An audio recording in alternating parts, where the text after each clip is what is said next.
Olá, meu querido aluno, minha querida aluna da Sala de Crescimento Cristão. Nós estamos passando por um cenário agora novo, uma experiência que estamos tendo que não podemos estar fisicamente na igreja para darmos nossas aulas, mas vamos aproveitar as ferramentas tecnológicas, aulas online, para que a gente prossiga as aulas da nossa revista de Profetas Menores. Nós hoje vamos ver a lição número 8 de Amós, e nessa lição número 8 nós vamos ver a questão do juízo contra Israel e a promessa de Deus da restauração do povo de Israel. Nós temos como objetivos compreender o significado das visões de Amós. A gente tem que saber isso, o que é que significa essas visões de Amós.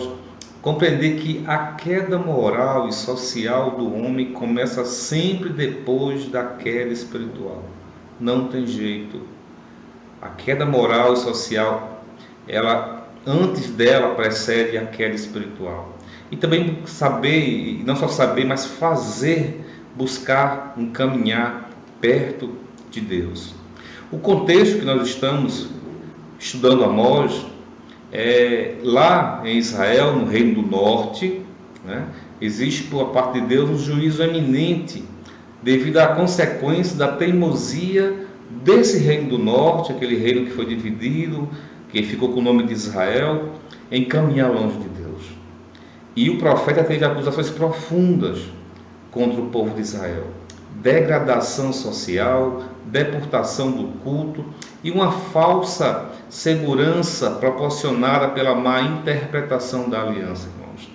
Ou seja, essa degradação social é devido à exploração que o rei Jeroboão II fazia junto ao povo de Israel, em que havia um imposto muito alto em cima da sua colheita, e existia essa degradação social. O culto não era um culto realmente voltado de coração para o Senhor, era algo mecânico e que trazia a sensação de uma segurança pelo fato de estar como se estivesse nos caminhos do Senhor, mas infelizmente não estava. E aí, irmãos, Deus intenta um projeto de esperança para aqueles que compreendem a sua própria limitação e se rendem à sua graça e misericórdia. Oh, que bênção, irmãos! Oh, glória a Deus, irmãos! O Senhor tem sempre esse projeto de esperança na nossa vida, na sua vida, na vida do Brasil, na vida do mundo. Mas para aqueles que compreendem que nós somos limitados e que nós dependemos do Senhor. E temos que nos render da sua graça e sua misericórdia, entregando nosso coração a Cristo. Irmãos, a queda moral e social do homem, como já falamos anteriormente, antes disso, começa sempre depois de uma queda espiritual. Nos dias atuais, que tipos de deslizes estão sendo cometidos por aqueles que estão distanciados de Deus? Muitos, irmãos? Muitos deslizes. Nós estamos vivendo agora um momento crítico no mundo e olha, isso nós não podemos deixar de fazer a comparação. Não temos como a gente desconectar o Velho Testamento, a Bíblia, com a nossa realidade atual. Será que não é um juízo de Deus também sobre o mundo, para que a humanidade tema o Senhor, se arrependa dos seus pecados e busque ao Senhor? Eu sei que é triste o que está passando no momento e que vidas, infelizmente, poderão ser acometidas desse mal. Não queremos aqui, esse não é o intuito dessa aula, mas não posso deixar de fazer um link com o nosso tempo atual, em que a queda moral e social que temos nesse mundo é porque antes nós temos uma queda espiritual. Quando digo nós, a humanidade, que geme, não é verdade, irmãos? Prosseguindo, queridos, nessa lição número 8 de nossa revista de Profetas Menores, que nós estamos estudando Amós, nós vamos ver as visões de Amós. São parte da vasta experiência do profeta com Deus, por isso nos servem de parâmetro para compreender a mensagem divina onde a vida do profeta, o testemunho dos conteúdos são consequências das palavras proféticas, irmãos. O primeiro grupo de visões está lá em Amós, capítulo 7, a partir do versículo 1 ao 17. Nós vamos ter aí algumas visões de Amós. A primeira é aquela ameaça pronunciada a respeito de pragas, de gafanhotos. E os irmãos vão ler nesse texto que Amós, nessa visão, pede para que o Senhor tenha misericórdia de Israel, porque é pequeno, porque é fraco. E o Senhor diz que, nas palavras da Bíblia, uma palavra que para a gente possa compreender a tradução, entender humanamente aquele ato de Deus, diz que Deus se arrependeu. Deus não se arrepende, nós sabemos, mas apenas está afirmando que o Senhor vai deixar de fazer aquele ato por causa do clamor de Amós. Isso na sua visão, irmãos. Então, queridos, o problema para o povo é que, para subsistir, precisavam produzir acima da capacidade pessoal, da própria capacidade da terra, como a gente já falou, né? E aí, como nessas visões, como a gente falei para os irmãos, essa primeira visão da praga de gafanhoto, a atitude de Amós é interceder em favor da vida. Existe o perdão, Deus estava e está no controle. Então a resposta de Deus é que Deus se revela como um Deus pessoal, sem estar preso a um determinismo cósmico. Deus não é um robô, Deus, ele é uma pessoa. O Espírito Santo de Deus é uma pessoa, Jesus Cristo é uma pessoa que tem sentimentos, né, irmãos? Então, devido a esse caráter de Deus, é que as suas misericórdias se renovam cada dia em nossas vidas. Então, irmãos, essa foi a primeira praga, a primeira visão de Amós, diz respeito à praga de gafanhotos. A segunda é um fogo sobre o abismo, o grande abismo, que a gente interpreta como se seja o mar Mediterrâneo, e também sobre a terra, fogo queimando toda ali aquela região. E mais uma vez Amós suplica ao Senhor que tenha misericórdia de Israel, e Deus mais uma vez também diz que não vai fazer isso, não irá acontecer com o povo de Israel. Essas visões querem dizer o seguinte: Deus está dando um aviso, Deus está mostrando aquilo que pode acontecer. Da mesma forma, como deve agir o povo, se não pedindo a súplica ao Senhor para que Ele possa vir a nos perdoar, quando a gente pede perdão dos nossos pecados, e a nos livrar do seu juízo, não é verdade? Então, irmãos, e logo em seguida vem a visão do prumo. Está lá em Amós 7, do 7 ao 9, irmãos. A visão do prumo. O prumo é um testemunho de uma disciplina que traria ruína e colapso às estruturas consideradas inexpugnáveis. Que nome difícil, né, irmãos?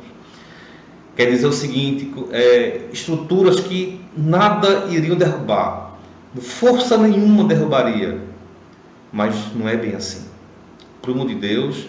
Prumo, como os irmãos sabem, é um instrumento usado na construção civil, em que eles faz com que verifique que aquela parede está reta, bem reta, não esteja com nenhuma inclinação pela causa da sua queda. O que é o prumo é que Deus está querendo dizer que aquele povo, assim como nós, temos que estar aprumados, retos, corretos, direitos, e que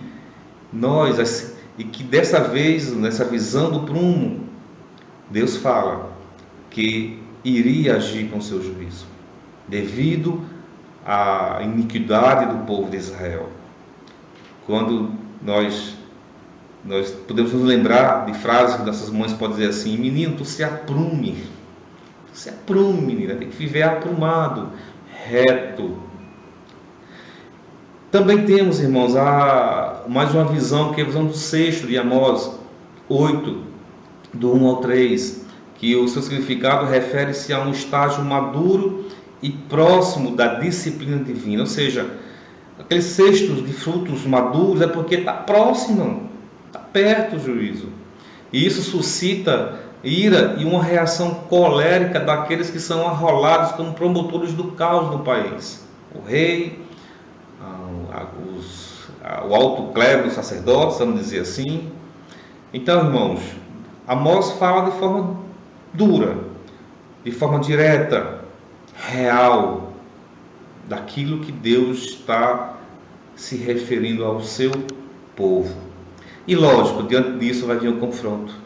Em Amós 7, 10 a 17, os irmãos vão ler depois, que Amazias, o sacerdote, ele entra em confronto com o profeta Amós, né? Então o sacerdote ele fala por si e por isso denunciara o profeta Amós junto à corte. Ele chega lá e diz: olha, rei, o profeta Amós está profetizando contra o seu reino, está profetizando o juízo de Deus contra Israel. Então Amazias ele faz uma outra análise dos fatos, e nem todos conseguem ver o agir de Deus. Para isso se faz necessário uma construção de experiência com o soberano. E nessa conexão que a gente pode ter com a vida, a gente entender que a forma como enxergamos o mundo à nossa volta depende de nosso relacionamento com Deus. Isso é a pura verdade, irmãos.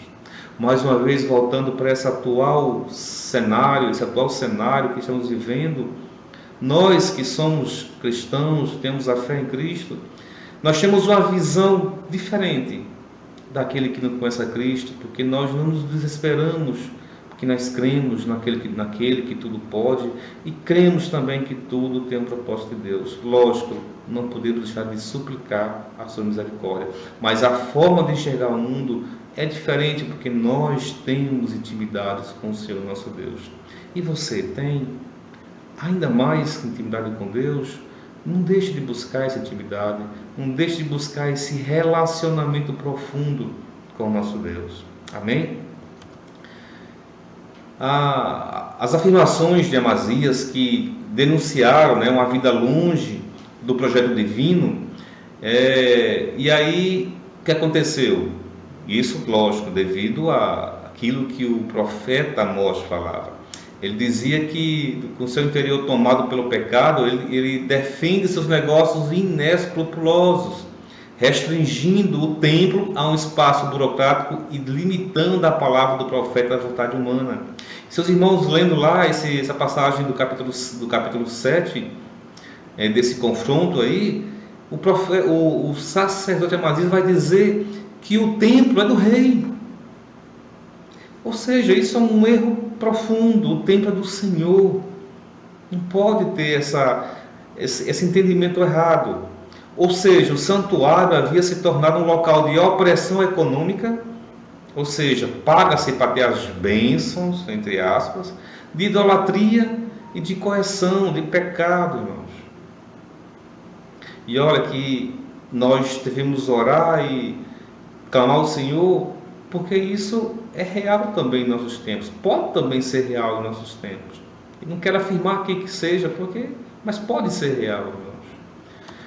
Queridos, e gerando aí uma conexão com a vida, a gente conclui que uma vida sem o domínio divino irá construir regras e preceitos sociais distantes dos padrões do reino de Deus.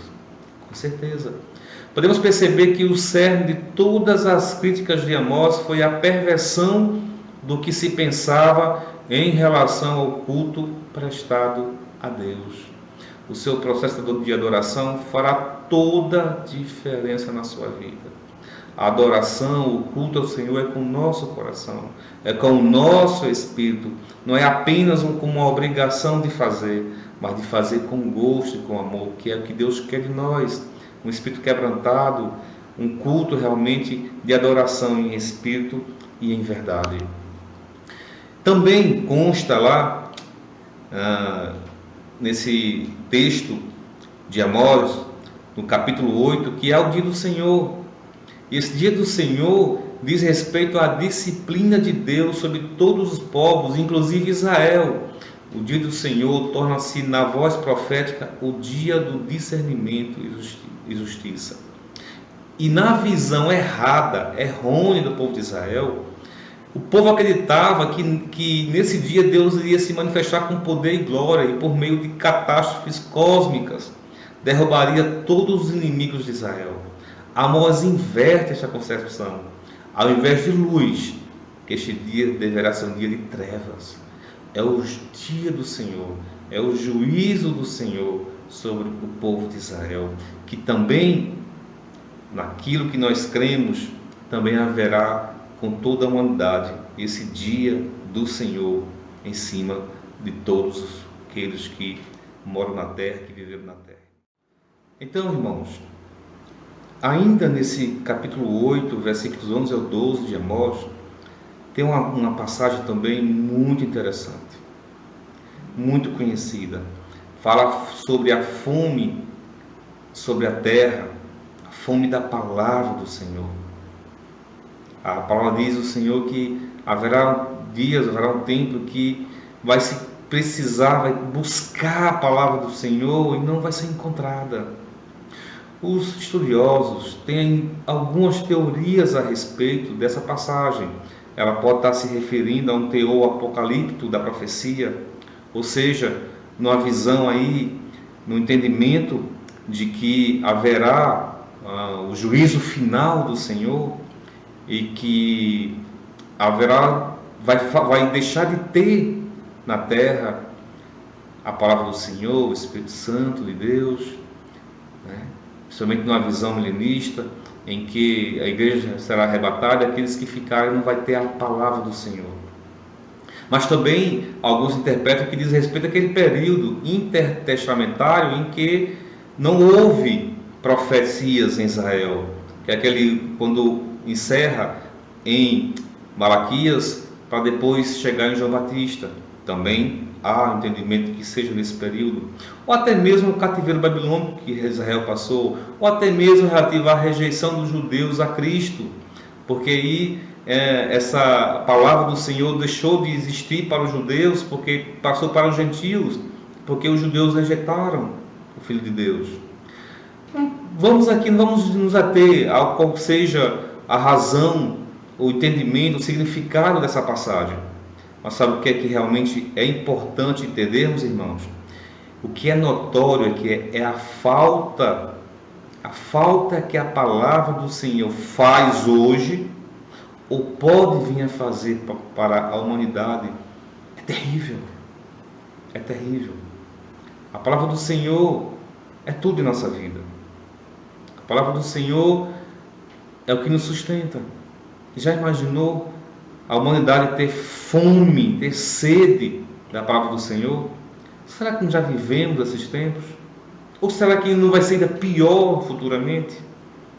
Que viemos a dar muito valor à palavra do Senhor. Tem a outra visão, irmãos, de Deus sobre o altar, e essa é a visão realmente mais forte. Amós 9, 1 ao 4, em que Deus está, olha só a cena, Deus está parado sobre o altar de holocaustos e de lá golpeia e demole o santuário, fazendo ruir sobre seus ocupantes. O próprio Deus toma a iniciativa de desfazer o lugar e os ritos que dizem prestigiá-lo, que diz cultuá-lo, destrói. O exílio é essa consequência de que esse povo então resolveu caminhar sozinho. O exílio teve isso como consequência. O templo foi destruído, Israel foi destruído. Isso é uma visão profética dura, especialmente para os soberanos de Israel naquela época, mas que se cumpriu, irmãos.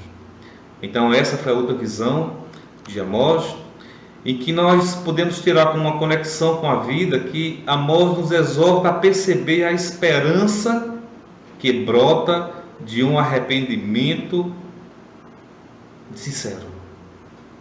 A esperança, ela nasce de um arrependimento sincero, o retorno a um projeto divino que suscite vida e liberdade. Um relacionamento com Deus que nos faça transpor as barreiras impostas por nossas limitações. Irmãos, estamos finalizando já. E nós não podemos deixar de finalizar com o amor de Deus sobre nossas vidas, sobre a vida de Israel. Mesmo diante de todo esse juízo, o Senhor tem uma promessa de restauração que se cumpriu, por sinal. Está aqui no nosso texto áureo, Amós 9,14 e também a seguir o 15, que diz assim: também trarei do cativeiro o meu povo Israel, e eles reedificarão as cidades que estão em ruínas, habitarão nelas. Plantarão vinhas e beberão o seu vinho, cultivarão pomares e comerão do seu fruto. E plantá-lo-eis na sua terra, e não serão mais arrancados de sua terra que lhes dei, diz o Senhor teu Deus. Glória a Deus. Jesus sempre nos traz um alento. Deus sempre traz uma palavra de reconstrução, uma palavra de renascimento, de fazer tudo ser novo de novo. Glória a Deus por isso. Então, irmãos, Deus deu essa promessa diante de todo esse juízo, que de fato Amós ali profetizou contra o povo de Israel. O Senhor finaliza dizendo que tem uma promessa de restauração. E de fato aconteceu nos nossos tempos.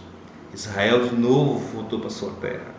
De novo ele está lá hoje, fazendo cumprir exatamente esse texto e essa profecia de Amós, irmãos.